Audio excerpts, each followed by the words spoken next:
Nothing. Beaches. Cool. Is it a fun city? It's a cool city. I love safety. We I are. love the arts. We are. No, yeah, we are St. Pete. Yeah.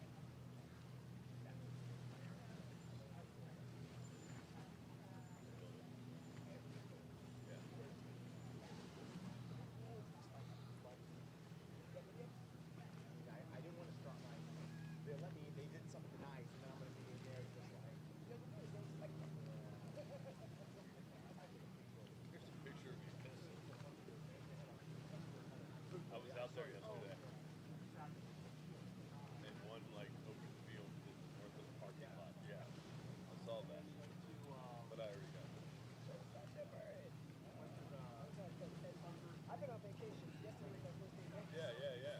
That place literally sand like skinny as the doors, and the back wall, the wall, crack all the way down. Tear the whole thing down. Where was it? Sunburst, dude.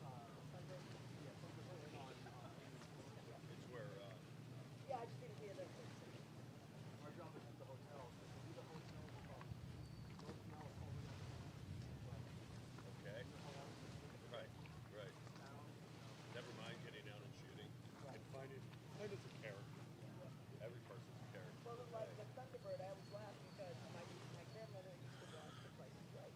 And at the Jack, at the end, the big showcase, always could win a trip to the Thunderbird at Treasure Island. On beautiful Treasure beautiful Island. Treasure Island, the Thunderbird Hotel.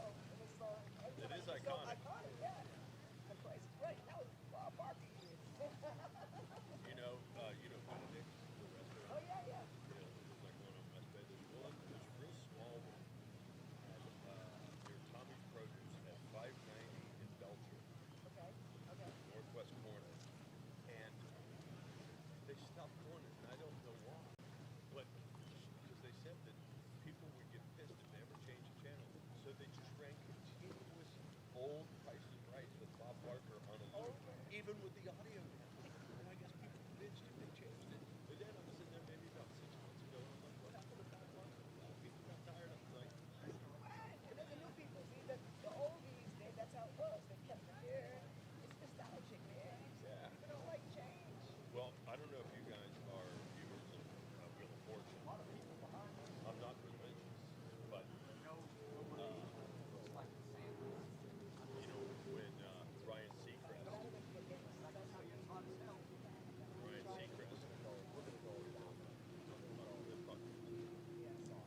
that's all right. You got to be Otakot.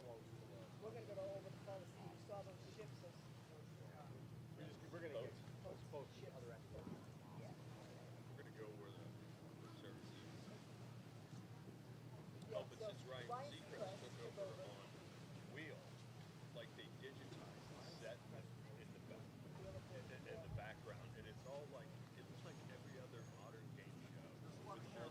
Like it's like they took But Vanna White's still there. She's 100. yeah, they took the warmth out of the set. Looks like she's 30. Never. She still looks like she's 100. You know, I said about her about a year ago to my wife, I was like, you know, all the shit, all the OJ, all the different stuff that has happened to celebrities, athletes, and movie people over the years, Vanna has kept her name out of any dirty news. That's pretty much it. You know, think about it. Yeah, you know the idea. You know what I mean? It's not like a. There was something though. What was it? See, The other guy. Dude, that's it. Yeah, say she had No. See? See, No. like these, Pat knows he's retired. And his daughter does a lot of like social media. Yes. He's older than me. I like Pat. What I like about Pat is he was like the wisest, but like the You're good. Harvey gets Do your married, thing. Family Feud. Steve Harvey Hey. gets married. And he's like, you can pick up what he was My kids would not like me any other way because every picture, family picture, I'm always doing something. So if I'm Well, serious, somebody's gotta do it. You can't have to, right?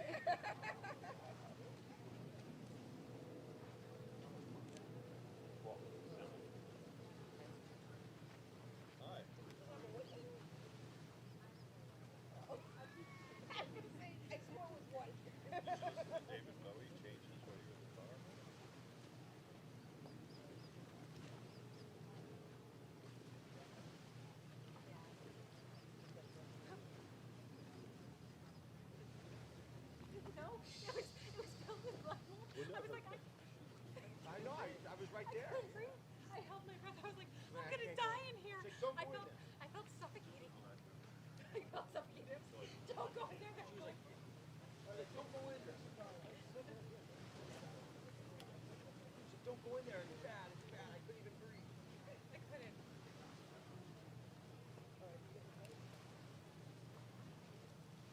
How are you doing?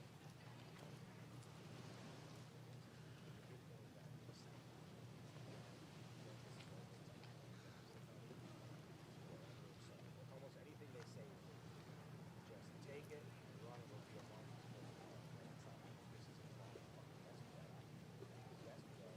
It took 50 minutes with this fucking guy. We had someone else up there talking and talking. Yeah. It's like, you're trying to get, he is answering questions.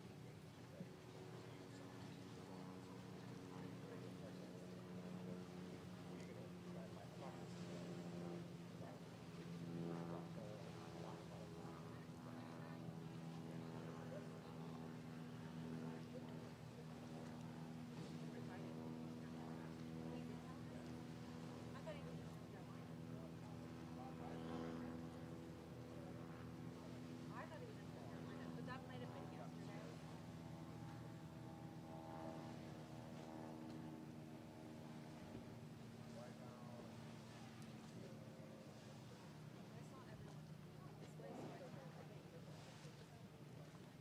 I saw everyone this way, so I don't know.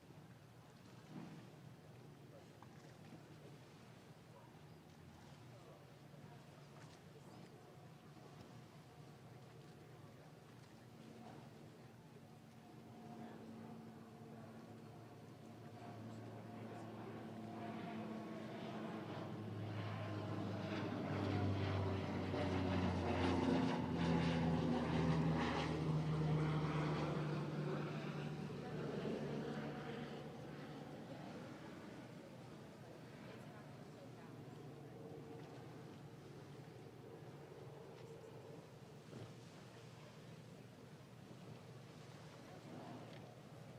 He was on the jail, so they're gonna make anything to me. I forgot to mention that. Yeah. They're gonna get it. He's gonna get it right away. Because when, especially in the time we're in right now, and they need him to fly. Yeah, baby, here's your car. I know, because he's like, Here's your I don't have a car. I'm like, it's not my car. Isn't that? You're the pilot. He probably thinks he's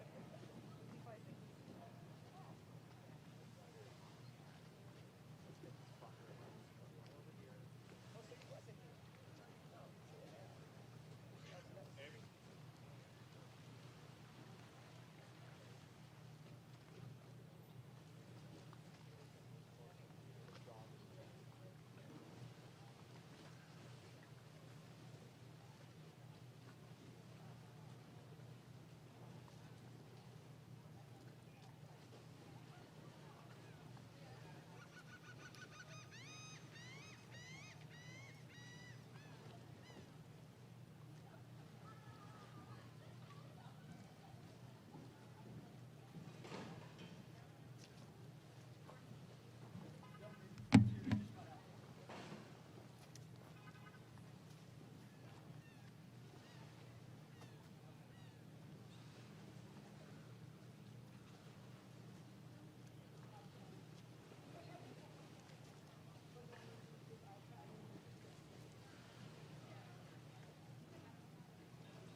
Well, good morning. We're back out here in Manatee County, Anna Maria Island.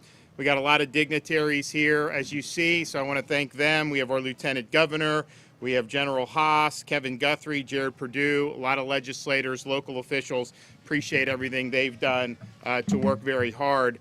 As of this morning, our state emergency response team has completed about 1,700 missions, and we're in the process of finishing another 2,000. Our search and rescue was finished very quickly, I think, as people know, and a lot of those assets are rescuing people in North Carolina in the mountains. We have 17 pods, points of distribution, open around the state. Food, water, other items you may need. If you can go to floridadisaster.org/updates. But, and this is a good sign, we've been collapsing a lot of those pods due to lack of demand. So we had pods in different areas, no one was really going, so you collapse. And so the general is going to continue to collapse if there's not enough traffic to justify how we're happy to do it. But at the same time, a lot of these areas that are recovering, the stores are open and people do have access to things. So that when we're closing them, it's actually a good sign. We've also deployed multi-resource agency centers to bring expedited services to areas that are hardest hit. Today we have marks opening at Horseshoe Beach, which has been open, Swanee and Jasper in the Big Bend section of Florida. We were able to announce yesterday that less than a week after a Category 4 storm, all school districts were back open and people were back in school, including in Taylor County. We understand that there's challenges that go with that, just like Hurricane Ian. Just because you happen to work in a school or a teacher doesn't mean that your home is somehow magically spared. And so there were a lot of folks who are working in our schools, working in different critical areas that also suffered a lot. So it's a tough situation. So we wanted to help with that. So we did, through the Florida Disaster Fund, to the counties that were the hardest hit in the Big Bend, $50,000 to each of their local education associations. That can help teachers with whatever costs are associated with getting them back on their feet. And that worked well during Hurricane Ian in Southwest Florida. We're bringing it back to the Big Bend. So as of this morning, we have 2.4 million accounts have been restored with power, and we got less than 9,000 that are without power.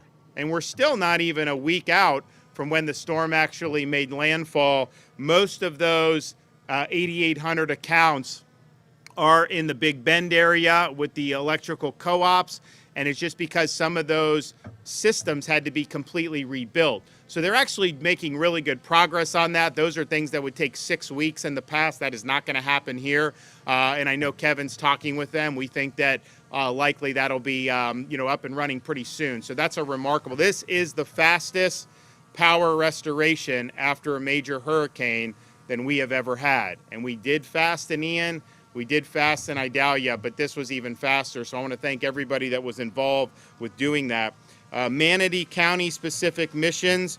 So far, the state has delivered 587,000 bottles of drinking water, almost 100,000 shelf-stable meals, 11,000 tarps, 4 pallets of adult diapers, 4 pallets of baby wipes, 9 pallets of diapers for babies, 10,000 sandbags, 12 3,500-gallon tanker vac trucks, and we're also in process of finishing the following: a 24-hour security for one-stop business resource site, 2 floating docks to service 2 ferries shuttling residents from mainland to island.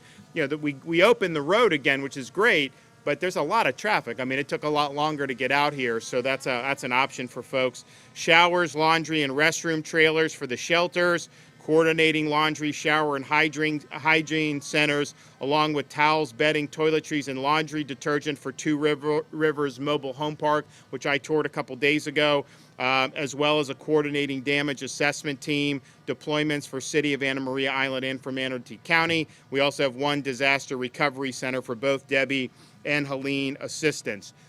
One of our announcements today is we understand the housing is a challenge. If you had 4 feet of water in your house, even if it's not a total loss, you gotta gut that drywall, muck and gut, and there's a rehab process that goes. So we've done things like do our trailer program where you can go through Hope, Florida if you want to get a travel trailer that Kevin and his team can deliver. We also have options through Visit Florida, emergency accommodation on Expedia Priceline. Here in Manatee, you have some more options for hotels in the general area. Taylor County, some of the Big Bend, not as much. So that is still available if people want to use that. But in addition to all of those things, today I'm announcing that I am taking executive action to temporarily lift time restrictions on rentals. And we're directing municipalities and counties to do the same. We have regulations in this state, some of them local, some of them state, that require rentals to be greater than 30 days, either greater than or less than 30 days, depending on the locality. So you have this 30-day thing. Bottom line is you may need less than 30 days if you're rehabbing your home. Maybe you need a little bit more. If you are a victim of Hurricane Helene, those regulations are lifted, and you can rent what you need to rent regardless of any arbitrary rules. So we will provide, this will help provide immediate housing that will last 30 days or more for those who need it, but also cover those who need less than 30 days. And this is all counties that were declared under a state of emergency ahead of Hurricane Helene. Second executive order that we're doing is the continuity of our elections. So I'm announcing actions to ensure that people are going to be able to vote regardless of this storm. So in the areas that were most affected, Charlotte, Dixie, Hernando, Hillsborough, Lee, Levy, Madison, Manatee, Pasco, Pinellas, Sarasota, and Taylor, we are authorizing the supervisor of elections to make appropriate accommodations, just like was done after Hurricane Ian. And so we obviously are continuing with voter security efforts. None of those are being lifted. But if there's a polling place that's been destroyed, you have an ability to set up a different site, provide proper notice, and follow all the rest of state law. But this will ensure that residents that were impacted by this storm and displaced maybe still have the ability to vote in this November's election. Third executive order. We see, just going down here, you see debris, and they're doing a good job of cleaning up around here. I can tell you there was a lot of damage in Anna Maria, and so I see the progress, and there's a lot that needs to be done. But you have a lot of people that had feet of water in their homes. They're having to throw away furniture. They're having to gut the drywall. They're having to do all these things, and that's going to require them to be able to have the resources they need and the supplies they need to be able to rehab their homes, to be able to purchase additional furniture, or whatever it is that helps get them back on their feet. And this is something that, even in a normal circumstance, you can have challenges when you have this many properties that have been affected by a storm of this magnitude, of making sure you get all of that. And that's under normal circumstances. Now, we have this situation where you have these ports are being shut down across the East Coast and the Gulf Coast of the United States. This has the potential of really disrupting the hurricane recovery and of hurting the people who were victims of the storm. And I don't think it's right to try to cripple the recovery that our storm victims are undergoing. We want to accelerate the recovery and do all we can to make that happen. What is going on in this work stoppage will negatively impact the distribution of cargo, and that will include perishable foods, medical equipment, home goods, electronics, machinery, apparel, vehicles, vehicle parts, lumber, steel, as well as other essential construction and hurricane supplies. At Port Everglades in Southeast Florida, about 41% of businesses at 2 of the 5 terminals will be impacted. At Port Miami, strike will affect about 50% of the port's cargo capacity at 3 of its container terminals. And at Jacksport, about 1/3 of the commerce, particularly international container volumes and international vehicle volumes, will be impacted. This could lead, and indeed, if it goes on longer, will lead to significant supply chain disruptions. This will cause delays in the delivery of critical goods, and it will result in inventory shortages. economic forecasts show that for every 36 hours this continues is equal to 1 week of supply chain disruptions. Do we have time for weeks of disruptions given all that's happened in communities in Florida and throughout the Southeast? I don't think so. I think we need to get the stuff here as soon as possible so that people can get back on their feet. So as Floridians work hard to recover from Hurricane Helene, we have thousands of houses that are requiring substantial repairs or complete rebuilds. We know that these downstream harms to our residents are not acceptable. Our residents need reliable, steady supply of resources and building materials to keep their families fed and rebuild their homes and businesses.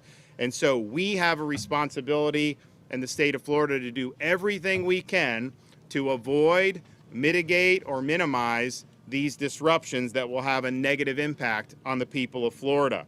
So there are ships that have nothing to do with this, these negotiations. They may need a place to be able to come, and we just want to send the message, you can come to the state of Florida. You have Port Manatee can accept some of these ships. In fact, there's a ship that's got a bunch of steel that would be used for things that we need that may end up being rerouted. So Florida's open. We want to use our resources to be able to get all this stuff to the market so that people are able to use what they do. We have 16 different deep water seaports. We will work with you to get critical commodities to shore and promptly plugged into the supply chain. At my direction, the Florida National Guard and Florida State Guard will be deployed to critical ports affected to maintain order and, if possible, resume operations, which would otherwise be shut down during this interruption. Florida Department of Transportation is coordinating calls with seaport rail and trucking partners to ensure that all are prepared and positioned appropriately to limit disruptions to the supply chain and other areas should this continue. I'm also directing Florida Department of Transportation to temporarily waive the collection of tolls and other fees for commercial vehicles using public highways in Florida and waiving the size and weight restrictions normally governing vehicle transportation for the duration of this emergency. This will help expedite the movement of goods that have been impacted from seaports to intermodal logistics centers, distribution centers, and delivery points, and very well may help offset additional costs incurred by operation during this period. Finally, I'm directing the Florida Highway Patrol to manage the flow of traffic from all Florida seaports and adjacent roads and highways as needed to further expedite the flow of goods that are currently being held up. This will include the provision of law enforcement escorts for commercial motor vehicles